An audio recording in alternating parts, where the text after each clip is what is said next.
Welcome to New Mexico Black Rifle Operators Union. I'm your host, Sean. Sorry for the long delay.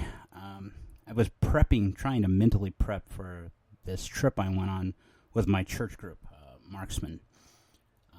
I had to become a spiritual marksman. I talked about that a little bit about that on the podcast a while back about me going down some different lanes in my life that have led me to this program, and it's actually very cool. I'm very proud to say I'm a marksman in multiple ways now. But I digress. Thank you for staying and listening to my podcast, the few of you that do. I have a couple things today. The one's really minor that I wanted to talk about is it's interesting that we have state governments and government in general who are usually advocates for the Second Amendment. The minute the rubber meets the road, though, and things get a little dicey, they will turn you over in the clover and go against everything they say they would ever do. And I take you to Okeechobee, Florida. Sorry, I'm still kind of steaming about this. The police chief of Okeechobee, Florida, suspended the 2A during the landfall of Hurricane Helena, or Helen, or however you want to say it. Now, I have a problem with this because I have friends that lived in Louisiana when Katrina hit, and there was looting and rioting there.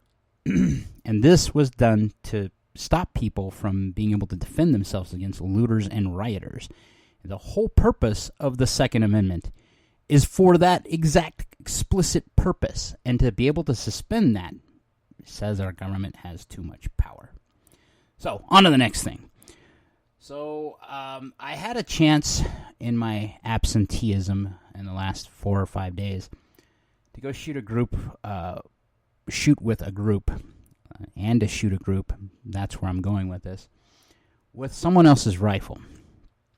Okay. And apparently I shot the best group out of, 42 people.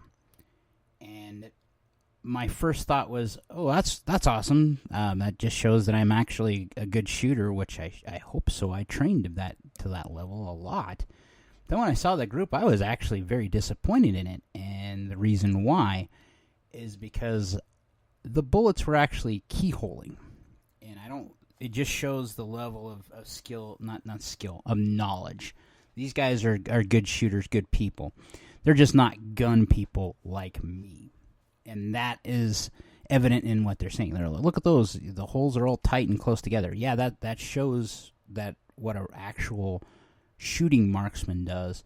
Yes, we can do that with anything. You give us enough time, we'll make, a spitball go through a straw hit in a tight group if you give us enough time. The problem is that if you don't know what keyholing means, it means when the bullet comes out, when it strikes its target, sometimes it'll strike dead on like it's supposed to. Other times, the bullet will strike sideways. Now, when I explained this to the gentleman that owned the rifle, I think we tuned it down or figured it out why it was doing this. It was a rifle that was bought kind of to help another person out, so it's probably a gun that wasn't in the best shape of its life. It's probably been shot out quite a bit before this gentleman got it. And my first thought was maybe it's the barrel. So this was an AR-15. It was a 20-inch AR-15, kind of a retro clone build from what I could see.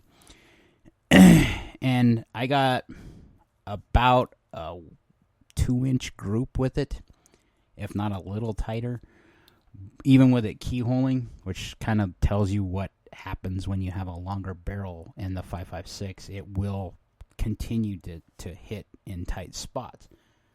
But because it's a retro looking gun, it actually raised a couple questions for me. So a lot of people don't understand this, is that if the bullet doesn't have if the barrel doesn't have the right twist rate, the bullet doesn't stabilize. And if it doesn't stabilize, what happens when it comes out of the muzzle is it wobbles. And it loses some of its ballistic, or its air, it gains air drag and loses some of its ballistic potential, and it's not going to be as accurate, especially at longer distances, because it's had more time for those forces to act upon it.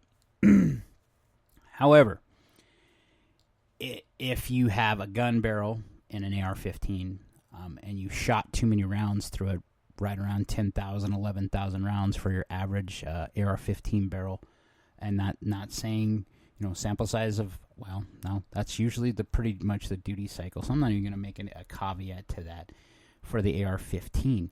If you use your rifle and you can get a little bit farther on that barrel life if you are shooting as less fast, so you're not mag dumping as often. You're still going to get in that same place, though, where you're going to get to that round count, and you're going to see where the riflings have wore out in the barrel in one place or another. And that is when you start seeing these stabilization issues. Now, when I say you have the wrong twist rate, understand that the AR-15 built in the 60s for Vietnam had, I believe it was a 1 in 12 twist rate, which is extremely slow for, that fast of a cartridge. If you don't understand what I'm talking about, what they're saying is that one in every 12 inches of barrel, you're going to have one complete revolution of the bullet. Okay, I've talked about that a little bit in this podcast. The heavier the bullet, the more revolutions or the tighter the twist rate you want it to be to stabilize it. Think about it in terms of throwing a football downrange. If you threw a football and you could get a consistent spiral every time, that's what we're trying to do with a rifle barrel and the barrel rifling specifically. And if you can't do that, you end up with like that lame duck pass that can barely make it to the area or to the person the receiver that's supposed to be getting it. That's the same principle with the 5.56.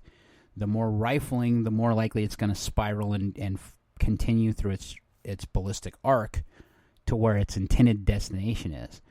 Where if it's not stabilized and there's not enough of a twist rate on that barrel or on the barrel to impart that twist rate on the bullet, it'll wobble and it'll cause those keyholing issues. One, it'll cause extreme accuracy issues at a long ways away. So how this works is the heavier the bullet that you're going to shoot in the gun. So let's use the 5.56 again as the starting point as an example, because everybody, mother and dog, has one in the United States right now. If you have like a 1 in 9 twist rate or that 1 in 12 twist rate, you can use like 45 grain bullets to 55 grain bullets, and that's probably about the heaviest you're going to get to stabilize, meaning that they're going to fly like that perfect spiral out of a foot, like where you threw the football out of that gun with those that weight bullet. If you increase that to like a 62 grain bullet, what you start seeing is the bullet wobbling with those twist rates. You need more twist rates or a higher twist rate.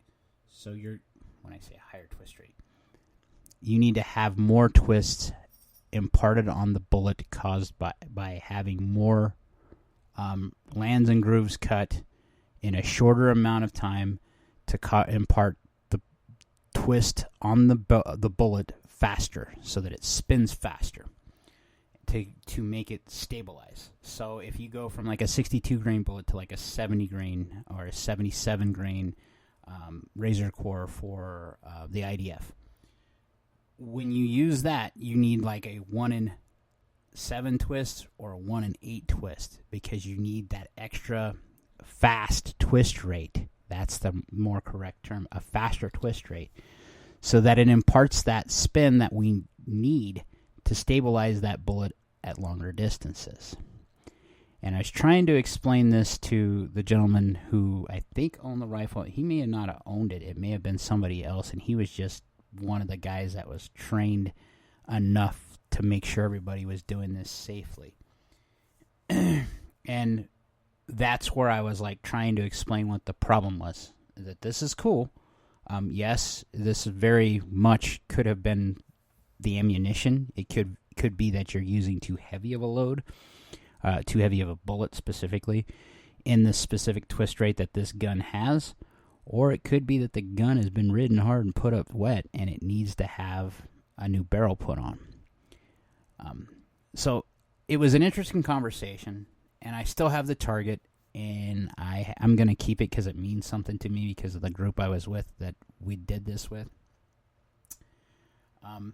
And it kind of, I'm not an egomaniac, as you guys can tell, because you just heard me stumble and stutter through this entire podcast trying to, and what's even worse about that is I had notes to try to explain this better, is that having someone give you such a compliment of saying, hey, this is impressive, that your group size here is impressive. We've not seen this. Now, I could take this to, my buddy Dexter and Randy, whatever. They'd be like, well, that's a decent group. Was that your gun? A couple of them would probably ask, was I drinking if I did that?